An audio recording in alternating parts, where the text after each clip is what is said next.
What's up, everyone? All right, so for this episode of Tire Kickers, I'm going to talk to you about my process for washing and waxing the car, and I'm going to show you a little bit of the finished product here.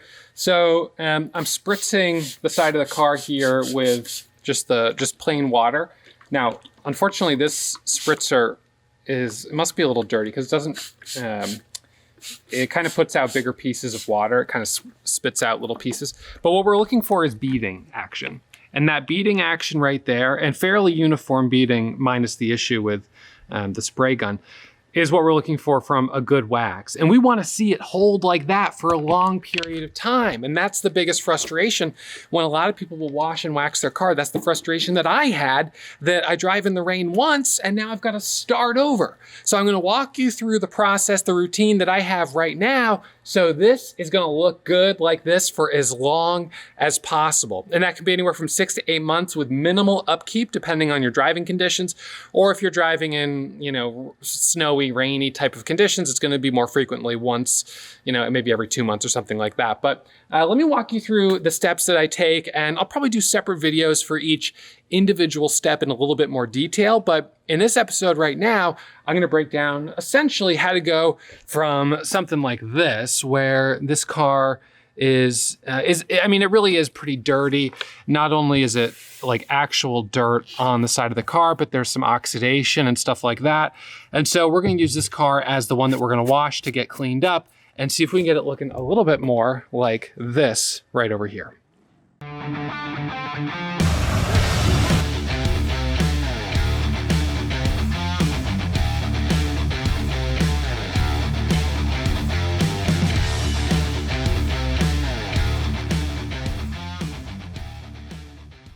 All right, so the first thing I want to do is walk you through the products that we're going to use to wash the car. Now, in the case of this car, we don't already have a wax coat on it that I want to preserve. So I'm going to use a car wash that would strip any old layers of wax. Now, for the Porsche over there, for that car, it has a layer of wax on it, and I don't want to strip that layer. Let's say I go for a drive and I get some, dirt on it, whatever, and I want to do a rinse. I don't want to strip those layers of wax off. I want to preserve them. So for that car, I'm actually going to use, let's see, so this is where I've got all my shampoo and things here. So for the Porsche, I'm going to use a Wolfgang product here, which is Auto Bath. So this will not strip wax. So I'm going to use this for any of the cars like this Citroen right here that has wax on it, and I want to keep it preserved and looking good. Now, I obviously, if I need to wash it, I'll wash it, but I don't want to lose the wax and sealant. But for the Range Rover, we got to go back down to basics. So on that one, what I'm going to do is I can use this product right here. This is Chemical Guys, and this will strip down any old layers of wax from like the last time I did it, which was at this point like over a year ago. The second step, once I've washed it, I'm going to apply a deep seal gloss, which is a sealant. And where is that? I think it's up here. So I'm going to apply this next. This is a sealant right here. Let's see, is it coming into focus? Not really. So I'll just put it next to my face. All right, so this is Wolfgang Deep Gloss Paint Sealant. So this is a sealant. This, once I put it on, has to cure for at least 12 hours. I'll put it on, I'll let it cure. Then, on top of that, I'm going to put on Collinite 845 wax. This right here, I will put on top. This is a combination of a synthetic wax that is really, really good on maintaining that water beading effect. So I'll put this on, and then on top of that, from time to time, when I need to just do like a quick little detailing, I can use a lot of different water repellent products.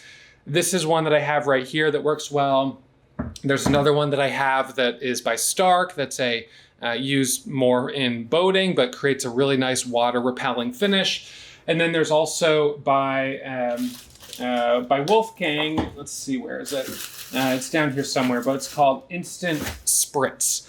And that Instant Spritz detail is kind of like a finishing, just for when you do little touch-ups. One of the things I'm also actually going to do on this car, after I wash it and before I seal it, I'm gonna have to do the clay bar. So we're gonna clay bar the outside of it. I've got the Wolfgang clay bar right here and the clay bar lubricant right here. So we'll do that just to get some of those little impurities that are on top of the paint layer from, you know, the summer of driving. Little pieces of dirt grime that I can't get off just with the sponge and the even with the pressure washer. And if I didn't have the pressure washer, the clay bar will probably help a little bit more, but the pressure washer will take a good amount off, and then the clay bar will get what that doesn't get. All right, so let's start by filling up the bucket, and I'm just gonna use this little 5-gallon bucket here with this in the bottom. So the nice thing that this does is when I go and rinse my sponge, the dirt settles down below, and so I'm not picking up dirt and putting it on the car. So this stays nice and clean, which is the idea. Also, one thing you'll notice is that I'm color coding. So green is for the wash. This is for scrubbing and getting kind of the grime off. That's the wash layer. Orange down here is for the tires. This light blue I use for the wax. And then I have a yellow one right here that I use for the sealant. You gotta keep it organized. This is important because if you start cross-contaminating your rags, it's gonna mess up your system. You don't wanna use wheel stuff on the car stuff on the wheels. You gotta have a system. And then for drying, I have these kind of red microfiber that are more like towels that are really nice for drying. So that's my microfiber system. And I keep the gloves on because some of these products, smell really strong, so it's good to do in the fresh air, but also they can be a little abrasive on your skin. So I just pop on some black gloves and, you know, it just keeps my hands safe. Because, you know, for those that don't know, these are my money makers. I'm a day trader, so my hands are important. I can't get a chemical burn on my hands. That's gonna cost me some money. So I gotta keep the hands safe.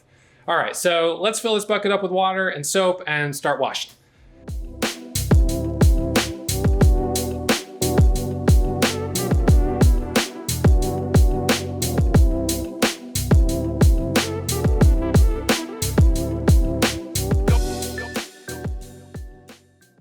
All right, so we've got the pressure washer right here. This is just one I got on Amazon. It's nothing expensive. It's not super fancy. It comes with 4 different little nozzles that you can pop on the top, and I'm going to use one of the stronger ones, but it really is super easy. So if you're fortunate to have an outdoor plug, which I have right here next to the hose, that makes it super easy just to pop them both in and then jump into it. So what I usually will do is I'll go around the whole car and I'll just try to hit these spots where, you know, there's obviously, you know, I mean, like that's like dirt. It's, I don't know, grass and dirt, whatever. I just try to get some of the spots off because I don't want to hit the car with the sponge and, you know, kind of swirl and scrape that dirt.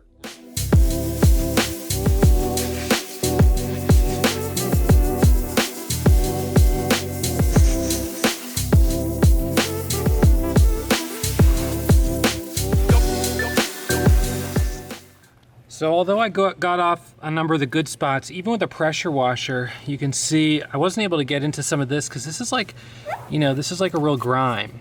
So this is gonna need a little bit of the chemical of the soap to start to get into. Just the water, even at pressure, isn't enough. So, you know, we've let this car go a little while, so we're gonna get the soap on it, spray with the soap, and that's gonna start to come out better. So, and that is the nice thing about using the pressure washer with the soap attachment, is that you're spraying soap at the car instead of taking a sponge and rubbing soap, because when you do that, you're gonna get little swirls from just the little pieces of dirt that are on here.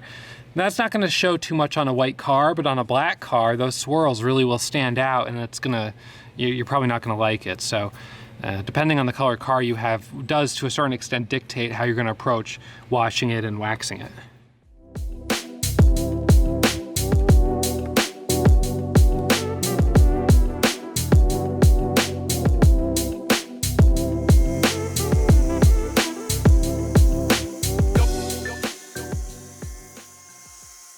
So I decided I'd go ahead and spray it with the gun, and I'll do another rinse after with the wax stripping wash, just because some of the dirt on here is on so much that I don't want to use the sponge on it. So I think this will be better.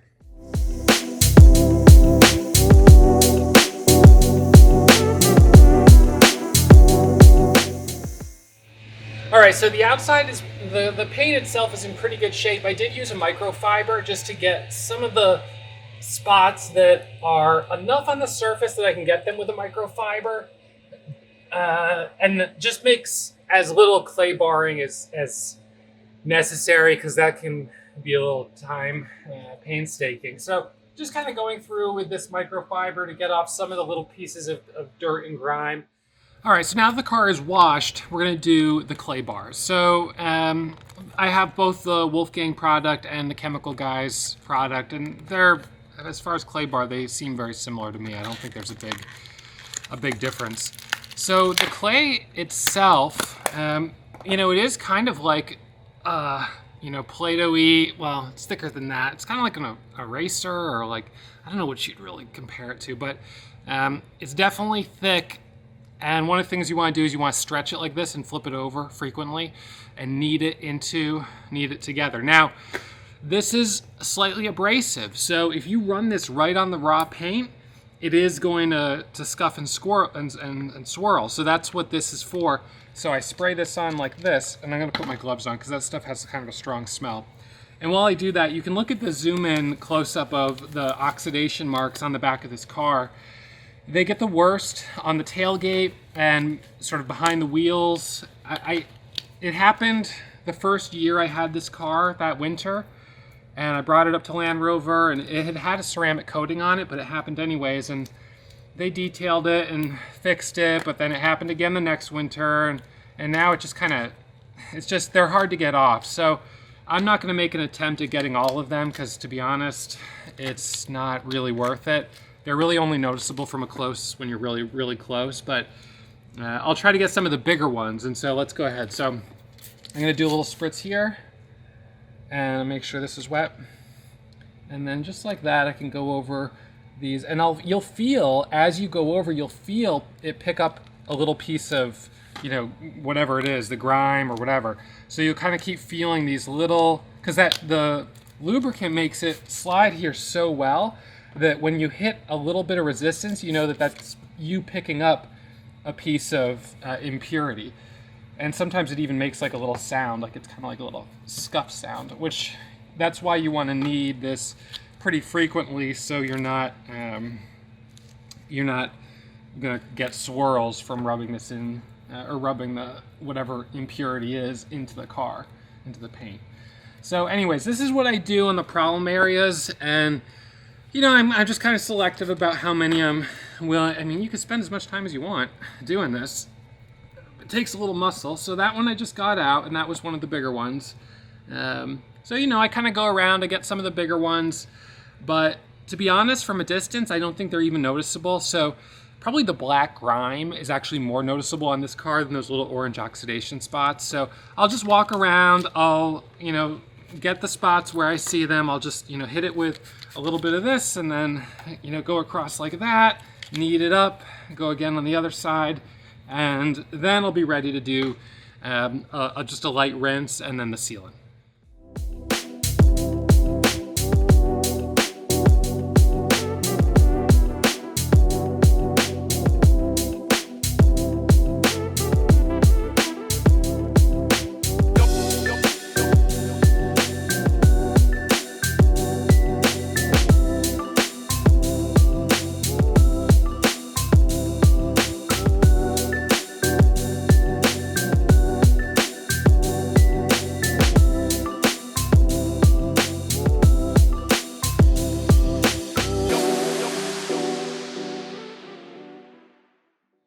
All right, so car's washed, and now all I'm gonna do is just use the red towels to do kind of a dry and make sure I don't get any water spots. If you have a reverse osmosis system, you won't have water spots, but for the rest of us, you will probably get some water spots. So doing a little quick dry will help you before we put on that sealant.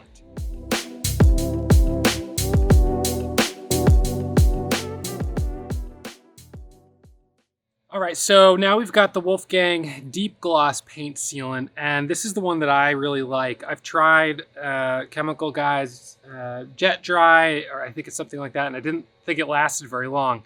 So this is the one that I like, and I'm gonna use my yellow theme for the sealant. So I'm gonna apply it with the foam kind of little pad.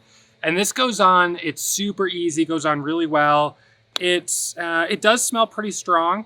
It's actually colored yellow too, so it's perfect here. It does smell pretty strong, so I wouldn't do it in a closed garage. But in a outlet here like this, it's not a big deal. It doesn't bother me. But I think it would bother me in a garage. So all you do on this is apply a thin layer. And so I'm just gonna show you here. So we're gonna apply a thin layer just like that. And once you start kind of swirling it, it moves around pretty well. On a white car, it's a little hard to see where you've already hit it. So you kind of have to use a system of, all right, I'm gonna go, from the top down or bottom, up, however you're gonna do it. So create a little system.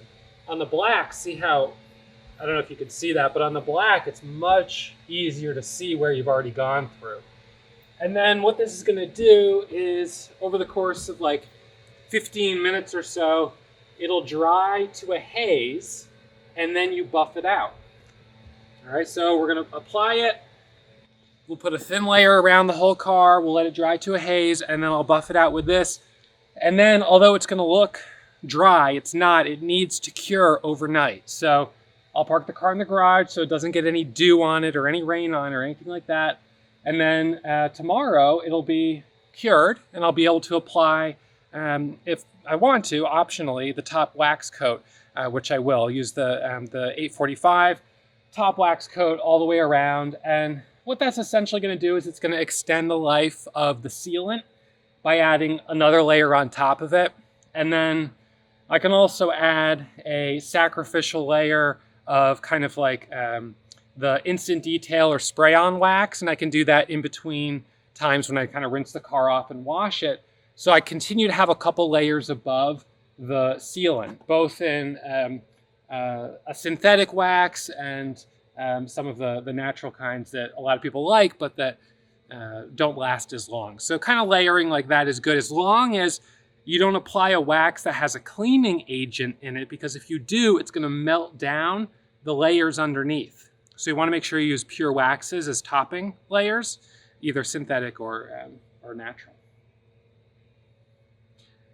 All right, so I'm gonna go around and do the whole car. It's gonna take, I don't know, 15 minutes to go around and apply it, another 10 minutes to go around and buff it out. It does buff really easily, but if you let it dry too long, it's gonna take more muscle to get it to buff back out. So you wanna make sure you let it dry, but you don't wanna let it dry for like hours.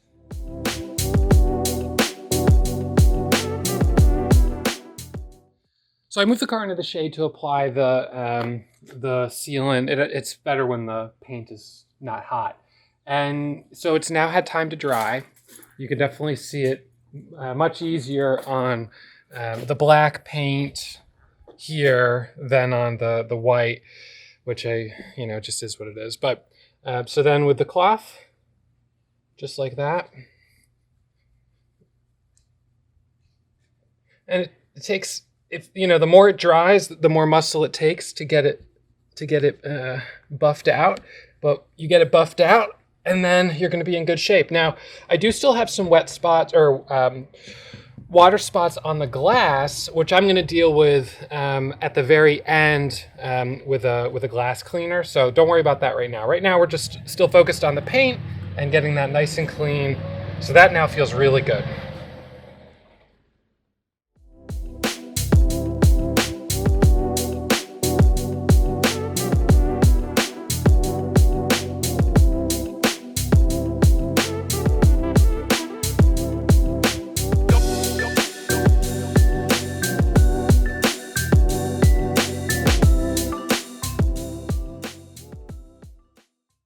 All right, so I'm all done for today. We've got the sealant on and I cleaned the glass, and I'm gonna take you on a little walk around the car the way it sits right now. And I'm gonna park it in the garage overnight, and then tomorrow I'll be able to apply the wax. Now, the fact is I've got already a couple hours into this with the cleaning, the outside wash, the clay bar, the tires, which aren't to perfection. But And you could certainly say, well, I'll just take the car through the car wash, you know, just go through the car wash every couple of weeks. But I don't think you're going to get this type of shine going through the car wash. And this is a car that has about 70,000 miles. It's not brand new by any means. It's 5 years old. And right now it looks, I mean, about as good as it gets. I think the wax will definitely make it look better. I think the wax will keep it looking like this for longer. Now, you know, certainly you can zoom in and, all right, so that's a nick in the paint. There's nothing I can do about that. I've got another nick in the paint somewhere right here. But, you know, I mean, what are you going to do? It's life. It happens. But you step back, and I can't see any, well, I see the one black one. But this basically looks pretty sharp. So I can put the wet look on the tires. I can do that later. I could do that today, or I could just do it tomorrow. I'll do it tomorrow. But the wax will look good. And then in terms of maintaining this coat and keeping the car, you know, looking kind of like this, super, super shiny, the only thing that this has that this doesn't have is a coat of wax on top. That's all. So we're going to add the coat of wax on top of this. And then in terms of maintenance, it's just washing it every couple of weeks when there's a little bit of dirt or, you know, some buildup. And then that's going to be a wash with the shampoo that doesn't strip the wax. And then doing the spray wax finish on top and just a little buff down. And that'll keep this with the sealant in really good shape for several months at the least. All right, so the car cured overnight. We've got this finish, which right now looks awesome. To the touch, it feels like glass. It feels brand new, which is awesome. And now I get to do the fun part, which is applying the wax. This is kind of the fun part because it goes on super easy. I'm going to use this little sponge kind of microcloth applicator. I'm going to rub it on. It's going to form a little haze. This goes on super easy. And then I'll just buff it out with the microfiber. Now I'm going to put this up on the roof for 1 second. So one thing that I will say about this, and I'm going to wear my gloves, this stuff has a strong smell to it. It also says that it's combustible. So, you know, again, this is a good thing to put on outside. It's not sunny really today. It's kind of overcast. So it's fine, I think, to put it on with this just a little bit of sun that's out now. So I'm going to put it on real quick with the foam applicator around the whole car. And then by the time I get around to the other side, I'll be able to start buffing it out. And this isn't going to take very long. It's a bigger car, but it's going to go on quick. So I would say the most labor-intensive part of this whole process is the clay bar. And I didn't even do it as much as I could have because I'm just not really going to be that nitpicky about it on this car. I could have clay barred the tailgate and not just like a once-over, but really, you know, really scrubbing it, really trying to get those oxidation marks out. But I just don't have it in me to do it for this car. So that's fine. But the clay bar was pretty intensive. And then rubbing in the gloss sealant, I think I let it dry a little too long because rubbing it in took a little muscle. But this should be easy. So this is the fun part. We're going to apply this, and I'm going to show you what it looks like going on, and then as it buffs out. All right, so this is what it's going to look like applying it. I lost a little piece down there. It goes on super easy. Thin layers. You don't want to do a thick layer. Nice thin layer, let it spread out. So that's actually what I put on this little towel or microfiber foam thing. It's actually more than enough for this whole panel. You don't want to put a thick coat on. It's going to make it harder to buff out, and it's not going to make it a better finish. So really nice thin coat here. Go down right around this area. Nice thin coat, just like that. And then I'll basically just go around the whole car like this. Go around the whole car, putting on a nice thin coat. And then I will go through, once it dries to like a nice light haze, I'll go through with a microfiber and buff it out. All right, so this panel's in good shape. So I'm just gonna go around the whole car, keep doing it, and then we'll come back and we'll buff this one out and see how it looks. And again, you can see where we've got the black paint, like up here. This shows better. So just giving that a nice buff. And now that's gonna have really nice water repellent properties. And that's what's gonna help keep this clean and make it super easy to do a quick wash. If you do pick up a little dust or road grime, it's not gonna stick to the car as well. All right, so there you have it. I put on the wax all the way around, buffed it out, and now it looks awesome. It looks really clean. Now there are some water repellent extra things that you can put on top. Some people really like to layer and just add more and more things, but the problem with adding too much stuff is you don't know how one compound might affect one that's down below, and you can get some weird performance. So keeping it kind of simple is a good idea. I did want to put the wax over the sealant just to have one extra layer and to help extend the life of the sealant. And now let me just show you what we were looking at the beginning on the Porsche. So we're going to do just a little hit of water right here, and let me zoom in so you can see it. That's what we're looking for. So that tells us that we've got a really nice kind of clean wax layer on top there. That's nice. You can see that pretty well. So that's what we wanted to see. This looks really good. I mean, it looks good, but then this confirms that, look at those bubbles. Look at how, I mean, they're really quite uniform. And if I drive this through, you know, obviously just through just wind, it's gonna, you know, it's gonna blow it right off. So from the beginning to the end, this took, you know, I mean, it took, well, a day because I had to wait for the sealant. But if it weren't for the sealant, this still would have been a bit of a commitment of time from the first wash to the clay bar, a little bit of, you know, kind of muscle and elbow grease in some spots, but it was worth it. The car looks great now, and I haven't done the wheels. That's the last thing, but I'll do that later. It looks really good, and it's going to keep looking good now because all I need to do to maintain it is give it a light rinse when I get some dirt and grime, and then put just a detail spray wax on top and just buff that out, and it's going to help keep the sealant and this top wax coat for months to come. So I hope this has been helpful for you guys. Comment below with any questions, any comments, any recommendations, things that you might think I could do better, different waxes, different products. I'd love to know. All right, thanks guys. Have a good one. I'll see you for the next episode of Tire Kickers. What's up everyone? All right, well, if you made it to the end of this video, you must also be a tire kicker just like me. So hit that subscribe button and come over to tirekickers.com to check out some articles that I've written about some of my favorite cars, including that 23 window 1961 VW bus.